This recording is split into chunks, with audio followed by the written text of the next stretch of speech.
സന്തോഷത്തിലും സമാധാനത്തിലും നിറഞ്ഞ ദിനം.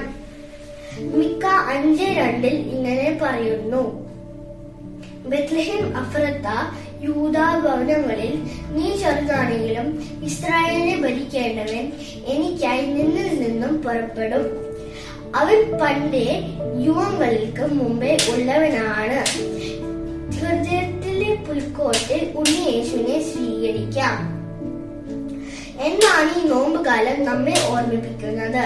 2000 വർഷങ്ങൾക്ക് മുമ്പ് ബത്ലഹേം ഒരു കാലിത്തൊഴുത്തിൽ ജനിച്ച ദേവപുത്രന് ഇന്ന് ജനിക്കാൻ ഇടം നൽകേണ്ടത് നമ്മുടെ ഓരോരുത്തരുടെ ഉള്ളിലാണ്. അഹങ്കാരവും ദേഷ്യവും പകയും വിദ്വേഷവും മാറ്റി നിർത്തി സ്നേഹവും കരുണയും കൊണ്ട് മനസ്സിനെ ശുദ്ധീകരിക്കാനുള്ള അവസരമാണിത്. നമുക്ക് പ്രാർത്ഥിക്കാം. എന്റെ ഈശോയെ, അന്ന് എനിക്ക് നൽകിയ എല്ലാ അനുഗ്രഹങ്ങൾക്കും ഞാൻ നന്ദിയോടെ ഓർക്കുന്നു.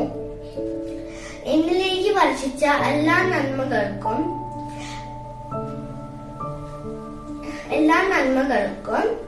നന്ദി പറയുന്നു.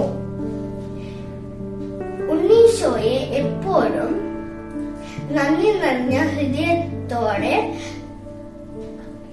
അങ്ങയുടെ തിരുമുമ്പിൽ വ്യാപരിക്കുവാൻ എന്നെ സഹായിക്കണമേ.